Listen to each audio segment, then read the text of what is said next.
꽃씨 안오일. 꽃씨는 알까요?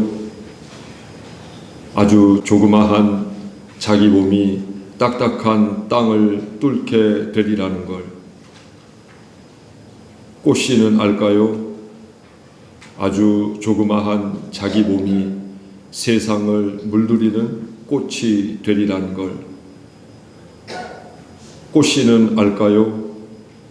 정말 조그마한 자기 몸이 꽁꽁 닫힌 사람들의 마음을 열어주는 열쇠가 되리란 걸.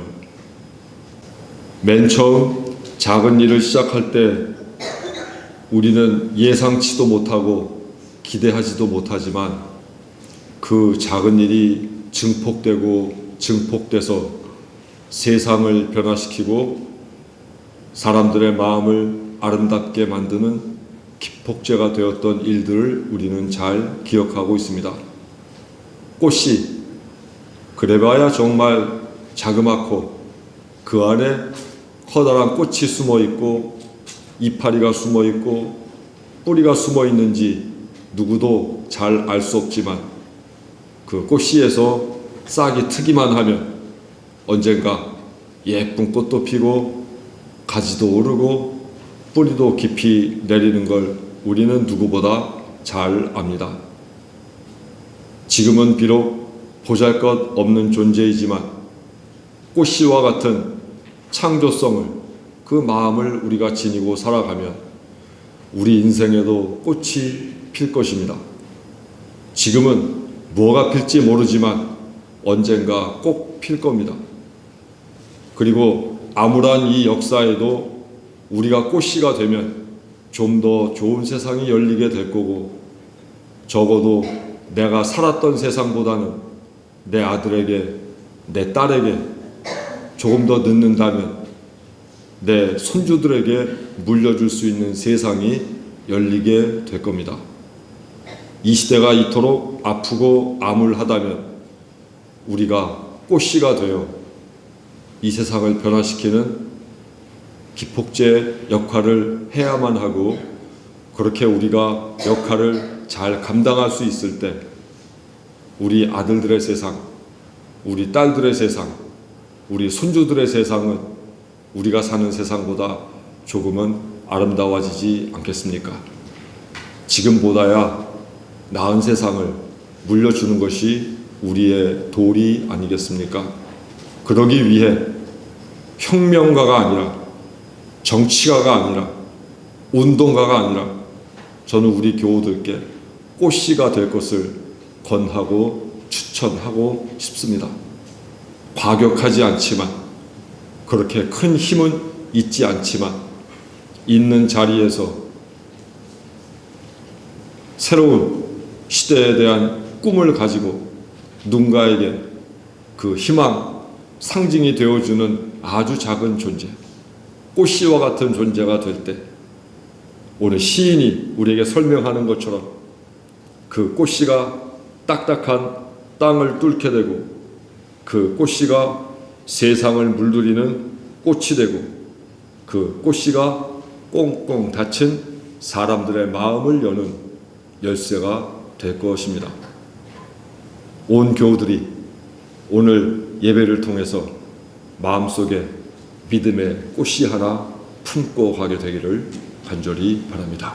하나님, 이른 아침 찬 공기로 지붕에 맺힌 이슬 마치 빗방울처럼 떨어져 마당 적시는 시기, 정신 또렷하게 만들어주는 신선한 공기 머금으며 아버지 앞에 나왔습니다. 이미 베어져 논바닥에 줄지어 누워있는 오대벼 볏짚의 모습, 편안하고 맛과 향 더욱 깊이 간직하려 스스로를 숙성시키는 삼광벼의 일렁임, 겸손한 성인의 자태 보여줍니다. 마을 곳곳에 심겨진 들깨, 바람 불 때마다 고소한 향내 실어 나르고, 사슴 좋아하는 왕 고들빼기, 가지마다 날개 매단 씨앗 준비하여 바람에 날리려 합니다. 이곳 저곳 옮겨 다니며 먹이 구하는 박새의 작은 움직임에 밤나무 이때다 여기며 떨군 알밤들 산비탈 타고 신나게 굴러 내려갑니다. 연못물 깨끗하게 정화해 주는 부들, 갈색 꽃이삭 더욱 두툼이 만들어 따스한 겨울날 한방눈처럼 씨앗 흩날릴 꿈에 부풉니다. 여름 온 산 하얗게 뒤덮었던 아까시 나무, 꽃진 자리에 돋은 씨앗 꼬투리로 탁 연주하고, 구절초 만개해 절정으로 치닫고, 산국 노란 꽃봉오리 터트릴 날 꿈꾸고 있습니다. 논둑에 물이 지어 피어난 꽃향유, 짙은 보라색 꽃 안에 꿀 잔뜩 준비해 벌들 기다리고, 개화한 지 오래된 협죽도의 분홍꽃 아직도 여전합니다. 하나님, 꽃, 벌레, 나무, 그리고 새들, 온 힘 다해 만들고 있는 아름다운 세상, 인간만이 어지럽히고 오염시키고 분란 초래하는 현실, 부끄럽고 죄스럽습니다. 저희를 용서하소서. 모두 하나님 앞에 회개하게 하소서. 구하라, 찾으라, 두드리라 권면하신 예수 그리스도의 이름으로 기도합니다. 아멘.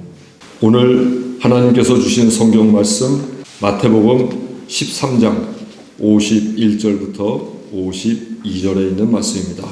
이 모든 것을 깨달았느냐 하시니 대답하되 그러하오이다.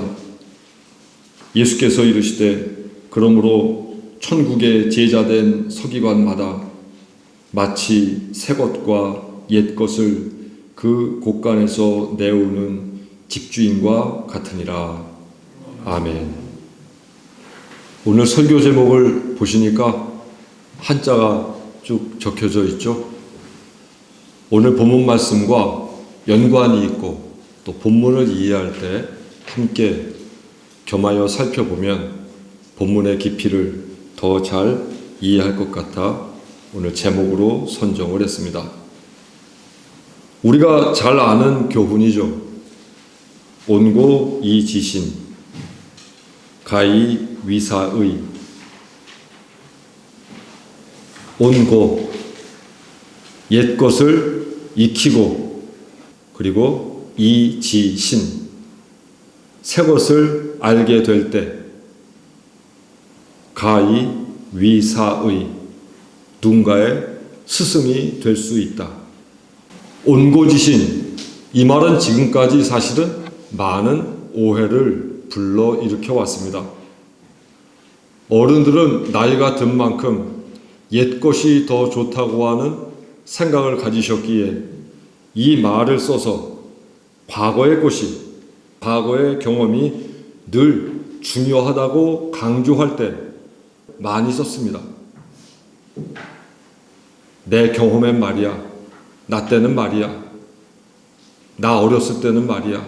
이렇게 하면서 그것을 삶의 표준으로 삼고 젊은이들에게도 바로 그때의 경험을 전수시키려 하는 그 모습, 그때 상징적으로 온고지신이라는 말을 쓰곤 하죠. 그런데 젊은이들은 이 온고지신이라는 말을 들을 때마다 그것은 못된 어른들의 표어다. 죄송한 표현으로 꼰대들의 표어다, 주장이다라고 무시하거나 외면해왔습니다.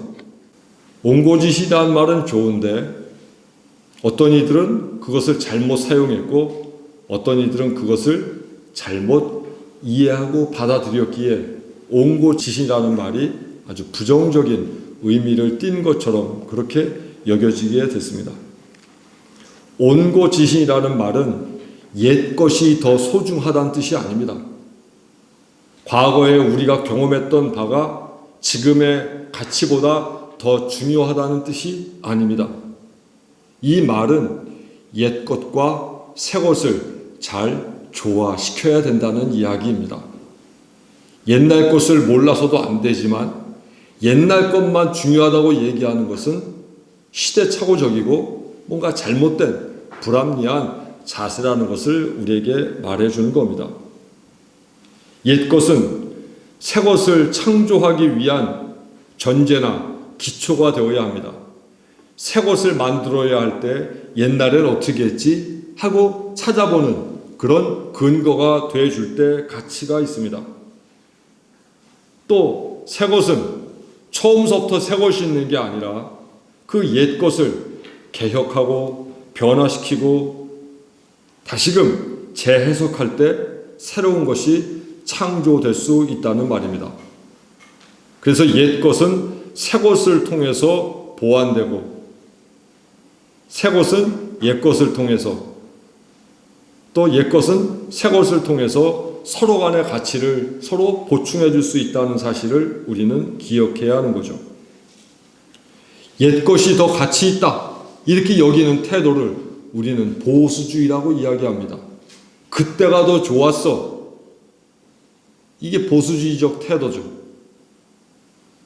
그런데 반대로 새 것만이, 새 시대만이 유일한 대안이라고 이야기하는 것, 이건 우리는 진보주의라고 이야기하죠. 옛날 것에 머무는 태도, 보수주의, 새 것만을 좋아하는 태도, 진보주의. 그러면 어떤 것이 더 옳은 것일까? 어떤 것이 더 옳거나 어떤 것이 더 중요하거나 이런 질문은 잘못된 거죠. 이 둘은 서로 조화가 돼야 되는 거죠. 옛것과 새것. 대한민국의 젊은이들, 대한민국의 많은 사람들이 자기는 진보주의자라고 이야기하지만 사실 그 사람이 가지고 있는 생을 바라보는 눈길들을 보면은 대단히 보수적일 때가 많아요. 한 인간 속에는 어떤 분야에 대해서는 보수주의가 되기도 하고 어떤 분야에 대해서는 진보주의가 되기도 해요. 그런데 어떤 주의를 선택하게 되는 순간 그 사람은 아주 편협한 사람이 될 수밖에 없다 그 말입니다. 옛것과 새것은 서로 보완되어야 합니다. 보완될 때 진정한 가치를 지니게 됩니다. 우리라는 존재가 그렇죠. 나도 역시 옛것을 귀중히 여기고 새것도 늘 탐구하며 찾아가는 사람이 돼야지 내가 매력적인 사람이 되지, 어느 하나에 집착하는 순간 참 상대하기 어려운 사람이 되고 만다는 겁니다. 그러므로 나는 어떤 주의다 라는 그런 인식을 갖지 마십시오. 신앙에는 어떤 주의라는 게 없습니다. 무슨 이즘, 무슨 이스트, 그런 모든 것들은 인간들이 만들어 놓은 편협한 사고 구조일 뿐 하나님의 나라와 전혀 관계가 없습니다. 그러므로 나는 무슨 주의라고 나를 규정하는 순간 한쪽 사람들은 전부 버리게 된다는 겁니다. 먼저 옛것에 대해서 잘 이해하고 해석하고 익히는 작업이 필요합니다. 그리고는 그 옛것을 이해한 바에 대하여 새롭게 해석하고 새로운 시대에 맞게, 새로운 상황에 맞게 재해석할 줄 아는 것, 그래야만 새로운 창조가 일어날 수 있다는 사실, 이런 것들을 꼭 기억해야 하는 거죠. 박사 논문을 쓰기 위해서는 먼저 주제를 정하고 그 주제를 공부하되 맨 먼저 해야 되는 것은 연구사를 써야 합니다. 논문, 자기 주장을 쓰는 그것은 오히려 쉬워요. 박사 논문에서 정말 쓰기 어려운 것은 연구사라고 하는 부분입니다.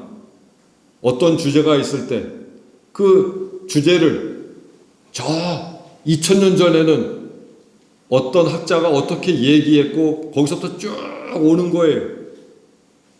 수천 년 전에 만약에 그에 대한 언급이 있다면, 철학으로 얘기하면은 고대 그리스서부터 쭉 언급이 오는 거예요. 그래서 몇 세기 하다가 결국은 20세기, 그리고 마지막에는 21세기 몇 년 전에 누구는 이렇게 얘기했는데, 그 연구사가 두터워지고 그 연구사가 심도가 깊을수록 그 논문은 좋은 논문이 됩니다. 나는 이렇게 생각한다, 그게 중요한 게 아니라 그 주제가 과거에 어떻게 연구돼 왔는지를 조사하고 정리하는 게 더 중요하다는 겁니다. 그래서 박사 논문을 만약에 읽게 되신다면 꼭 그 사람의 주장을 먼저 볼 게 아니라 그 사람이 얼마나 과거의 연구에 대해서 잘 정리하고 이해했는가에 대해서 집중해야 합니다.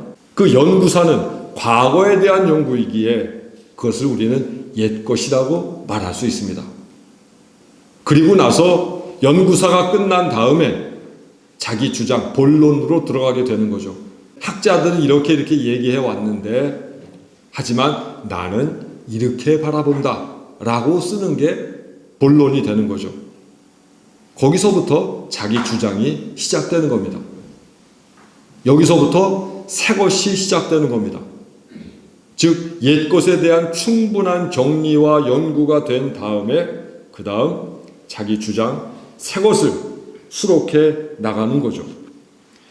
이와 같이 옛것과 새 것을 조화 있게 정리해 놓을 때 그것이 박사 논문이 되는 겁니다. 오늘 본문에서 예수께서 하나님 나라의 비유를 말씀하시고서 제자들에게 말씀하신 맥락이 바로 그것입니다. 그래서 오늘 이 말씀에 비추어서 우리의 삶을 돌아보고 살펴보고자 합니다. 예수께서는 마태복음 13장에서 여러 비유를 말씀하셨죠. 씨 뿌리는 자의 비유, 겨자씨의 비유, 가라지의 비유, 누룩의 비유, 감추인 보화의 비유, 진주장사의 비유, 그물 비유, 이렇게 비유를 말씀하신 다음에 그리고서 오늘 결론으로 이 말씀을 하시는 거예요. 너희가 깨달았느냐? 이 모든 비유들을 너희가 깨달았느냐? 하니까 제자들이 그러하오이다. 말이 예스럽죠. 히라보로는 나이, 영어로는 그냥 yes, 예 하고 간단하게 대답했어요. 너희가 이것을 깨달았느냐? 하니까 제자들이 예 하고 이야기했습니다. 제자들이 이렇게 자신있게 네 하고 대답한 까닭은 정말 완벽하게 하나님 나라에 대하여 그들이 이해했기 때문이 아니라 그때 심정으로는 알 것만 같은 마음이 있는 거죠. 뭔가 모르는 구석도 없잖아 있긴 하지만 그래도 함께 들었던 다른 무리들보다는 그들의 이해력이 좀 더 깊다고 하는 자신감이 그 말 속에 들어가 있는 거죠. 예 하고 대답했습니다. 그러자 예수께서 이렇게 말씀하시죠. 천국의 제자된 서기관마다 마치 새 것과 옛 것을 그 곳간에서 내오는 집주인과 같으니라. 말이 좀 어렵죠. 현대어 성경으로 풀어보면 이렇습니다. 하나님 나라를 위하여 훈련받은 율법학자는 곳간, 사실은 곳간이 아니라 보물창고입니다. 보물창고에서 옛날 보물, 새로운 보물을 가지고 나오는 집주인과 같다. 이렇게 말씀을 하셨습니다. 맨 처음 이 본문을 읽을 때 이게 도대체 무슨 뜻일까? 이해하기가 좀 힘들죠. 이 말씀을 이해하기 위해서 우리가 먼저 해야 할 것은 서기관은, 즉 율법학자는 어떤 사람들이었는가에 대해서 먼저 좀 알아야 합니다.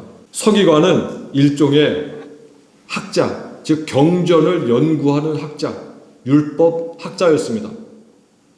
바벨론에서 포로기를 보낸 유대인들은 다시 고향 땅으로 돌아와서 정말 그들이 해야 할 일을 뭐라고 여겼냐면 하나님의 말씀에 맞추어 살아야 되겠다.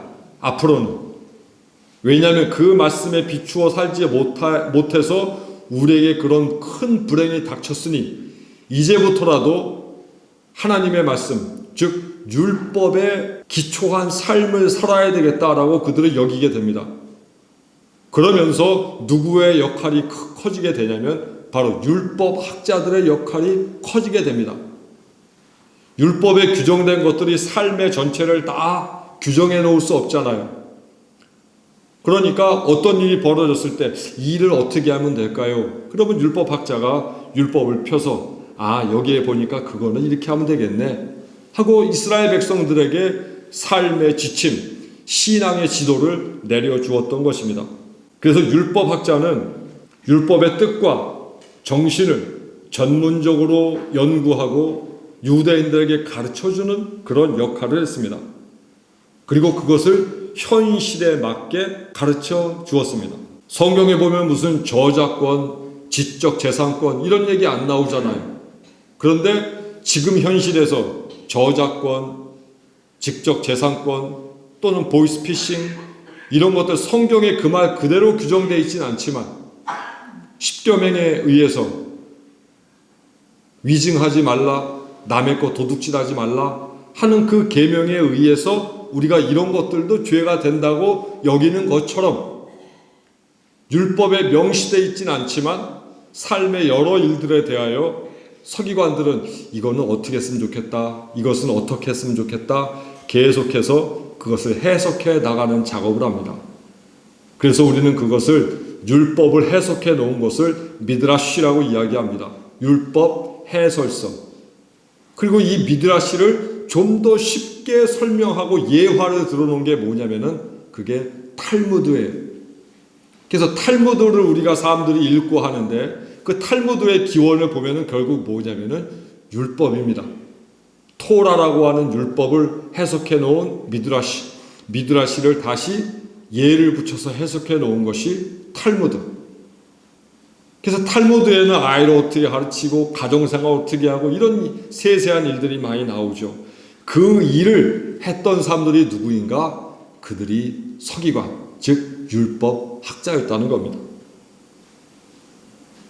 예수께서 말씀하신 율법학자, 그런 면에서 이 사람들은 긍정적인 이미지로 지금 이 비유에서 등장하고 있습니다. 본래 서기관, 율법학자라고 하면 예수님과 사사건건 부딪힌 사람들이라고 우리 머릿속에는 부정적으로 인식되어 있지만 사실 율법학자, 서기관의 역할은 대단히 긍정적인 역할이었음을 알 수 있죠. 백성들에게 하나님 나라의 교훈을 가르치는 교사의 이미지를 보여주기 위해서 예수께서는 이 서기관의 이미지를 긍정적으로 사용하시고 계시다는 말입니다.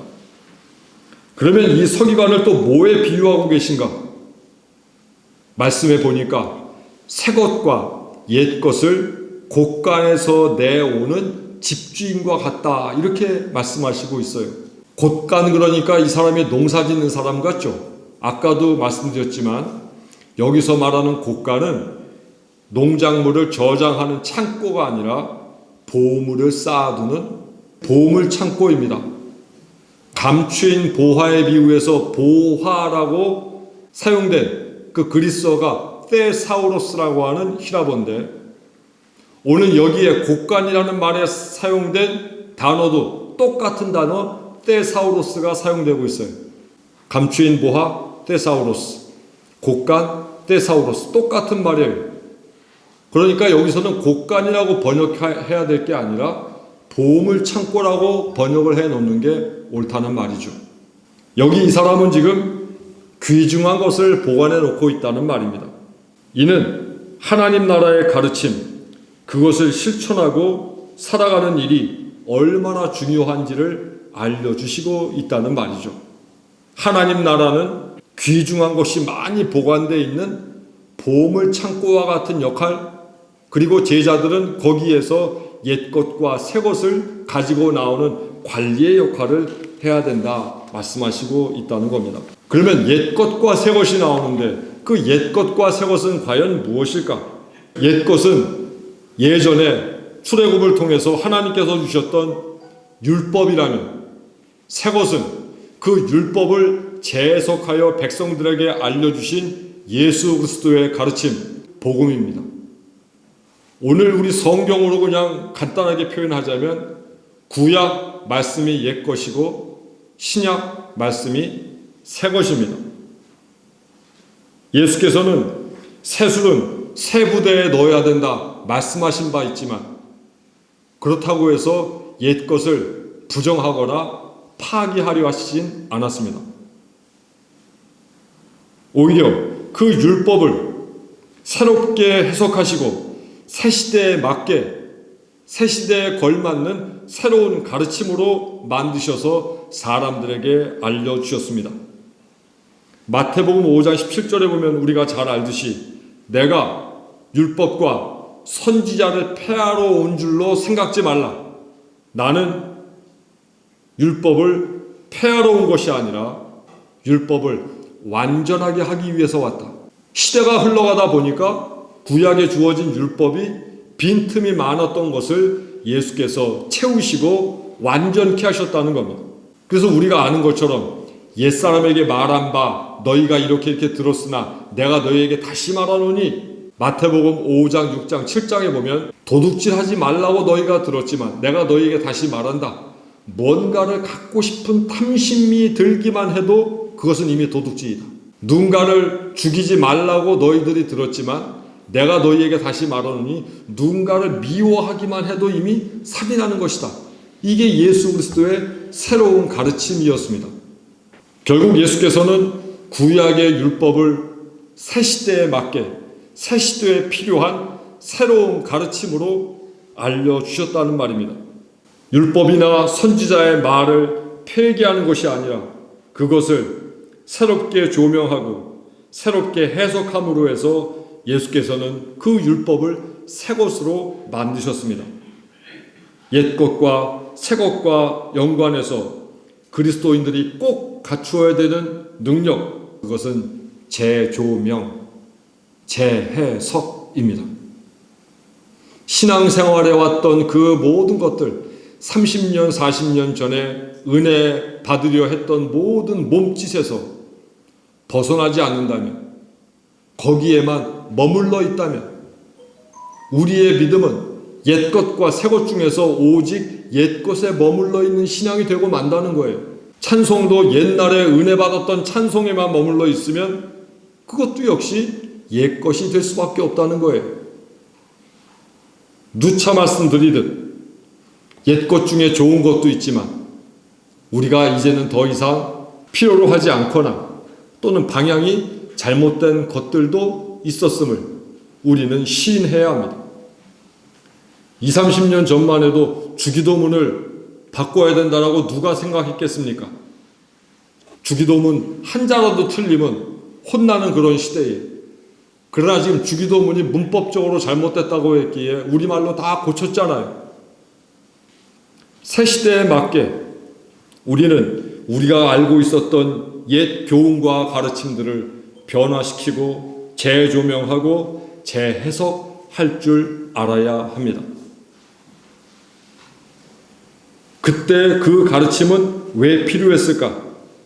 그때 그 가르침이 필요했다면 지금 여기에서 그 가르침은 어떻게 다시금 발전시키고 조명해야 되는가를 우리는 깨달아야 합니다. 교우 여러분, 성경의 글자에만 머무르면 그것은 또 다른 옛것이 되고 맙니다. 성경의 글자에만 머무르지 마십시오. 성경의 글자에만 매몰되면 우리는 또 다른 바리새인이 되고 맙니다. 이 시대 새로운 환경에서 세상이 이렇게 변했는데 하나님은 수천 년 전에 그 말씀을 그대로 우리에게 강요하시겠는가? 하나님은 그렇게 고착화되고 하나님은 변화될 줄 모르시는 분인가? 아니죠.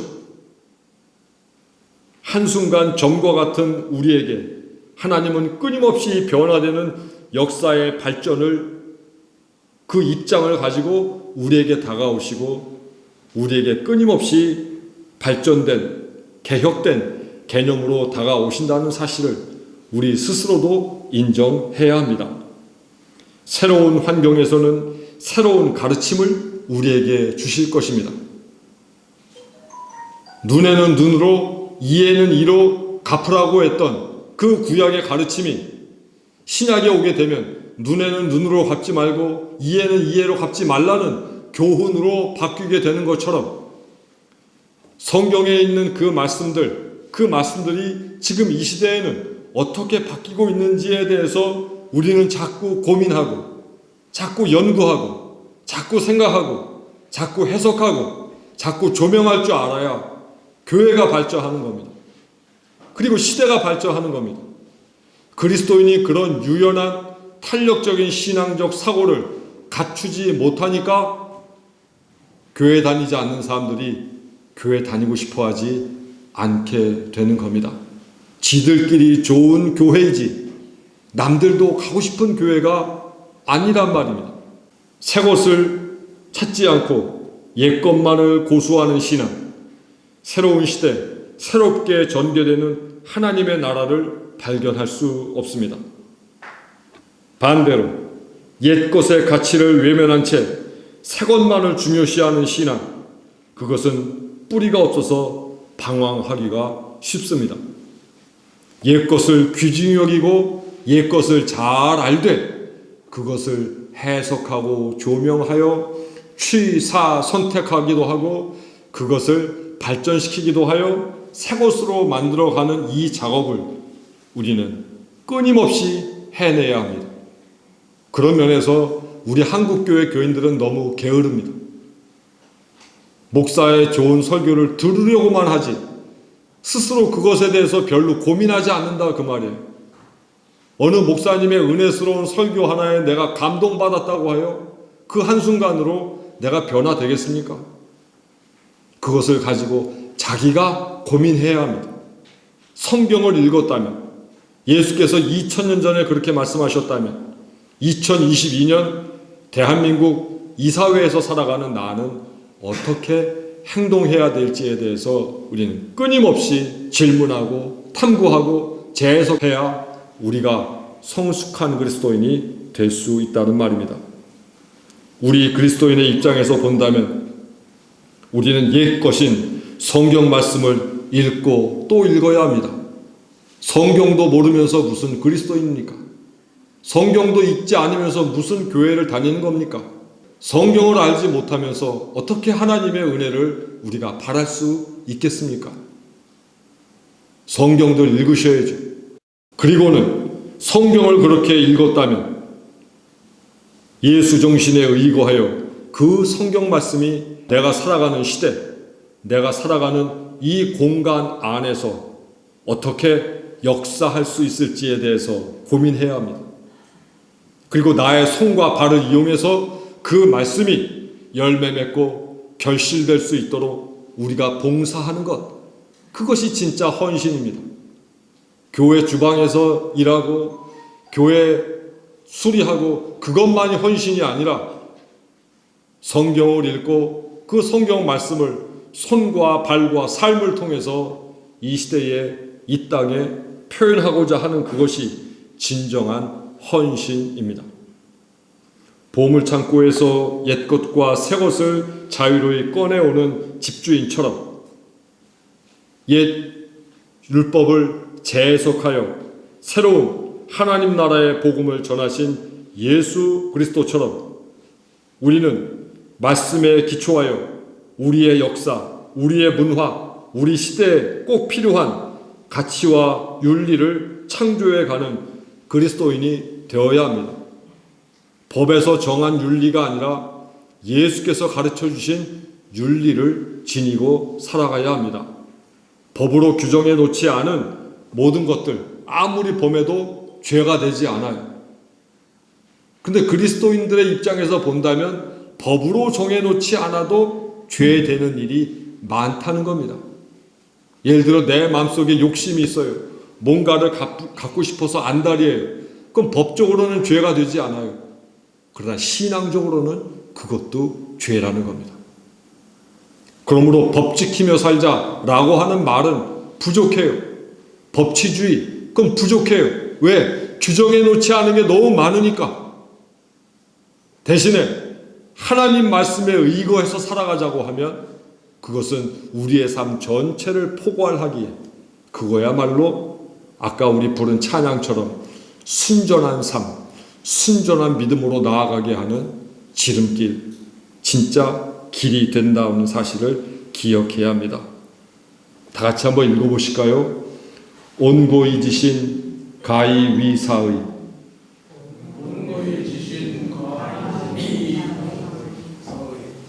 옛것을 잘 익히고 해석하면서 새것을 창조해낼 때, 새것을 알게 될 때 진정한 스승, 진정한 선생이 될 수 있다는 사실, 옛것을 익혀 새것을 알게 되면 우리도 예수 그리스도의 제자로서 누군가의 선생이 되어 하나님 나라를 가르칠 수 있는 자격이 우리에게 부여될 것입니다. 모쪼록 오늘 모순되지만 오히려 서로 간에 보완의 역할, 보충의 역할을 하고 있는 옛것과 새것이 내 삶 속에서는 과연 어떤 가치로 있는가를 잘 판별하시면서 2022년 이 시대, 이 혼란한 시대, 나는 어떤 입장으로 살아갈 건가에 대해서 결정하고 고민할 수 있는 성숙한 우리 교우들 되기를 간절히 부탁드립니다. 기도하겠습니다. 때로 내가 경험하고 나만 알기에 옛것이 더 좋다고 강변하기도 했고 옛것을 따르지 않는 이들에게 버르장머리 없다고 그렇게 폄하하기도 했습니다. 또한 아직 젊기에 옛것만을 강조하는 어른들을 미워하기도 했고 그들의 경험이 사실은 사소하고 하찮은 것이라 치부했던 젊은 날의 생각도 저희에게 있습니다. 그러나 주님, 오늘 말씀을 통해서 옛 가치, 새 가치 모두 해석할 줄 알고 조명할 줄 알아야 성숙한 인생, 성숙한 믿음이 됨을 가르쳐 주시니 고맙습니다. 하나님 나라 비유를 통하여 우리에게 새로운 시대의 도래를 알려주신 그 말씀에 의거하여 옛것과 새것 모두에 대하여 다시 한번 익히고 조명하고 해석하는 능력 더하시어서 이 시대에 꼭 필요한 그리스도인으로 살아갈 수 있도록 도와주옵소서. 예수 그리스도의 이름으로 기도합니다. 아멘. 우리 함께 인사 나누겠습니다. 새로운 가치를 만드는 그리스도인이 되겠습니다.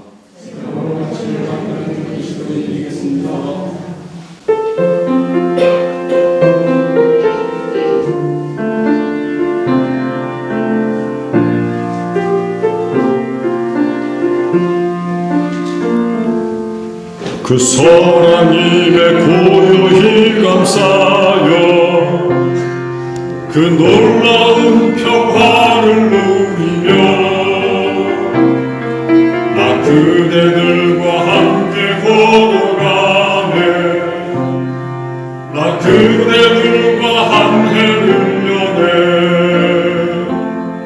지나간 허물 어둠의 날들이 무겁게 내 영혼 짓눌러도 오 주여 우릴 외면치 마시고 약속의 구원을 이루소서 그 선하님이 우릴 감싸시니 믿음으로 일어나길 기대하네 주 언제나 우리와 함께 계셔 하루 또 하루가 새로워 주께서 밝히신 작은 촛불이 어둠을 해치 못하오르네 그 빛에 우리 모두 하나 되어 온 우리의 비추게 하소서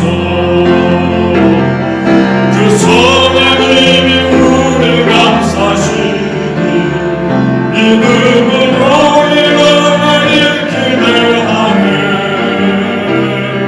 주 언제나 우리와 함께 계셔 하루 또 하루가 새로워 이 고요함이 깊이 번져갈 때 저 가슴 벅찬 노래 들리네 다시 하나가 되게 이끄소서 당신의 빛이 빛나는 이밤 그 선하님이 우릴 감싸시니 믿음으로 일어나길 기대하네 주 언제나 우리와 함께 계셔 하루 또 하루가 새로워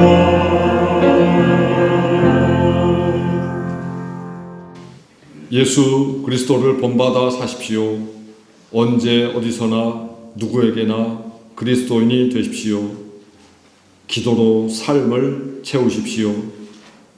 성경에 기록된 말씀에 충실하십시오. 그 말씀을 깊이 이해하십시오. 그 말씀으로 삶을 해석하십시오. 그래서 새 시대에 주시는 하나님의 음성을 들으십시오. 성경 말씀을 민감하게 읽지 못했습니다. 그것을 이해하는 이해도 양시했습니다. 그래서 하나님의 뜻을 삶에 적용하지 않았습니다. 저희를 용서하소서. 이제 하나님 말씀에 기초하여 살겠습니다. 그 말씀으로 삶을 해석하며 새로운 삶을 살겠습니다.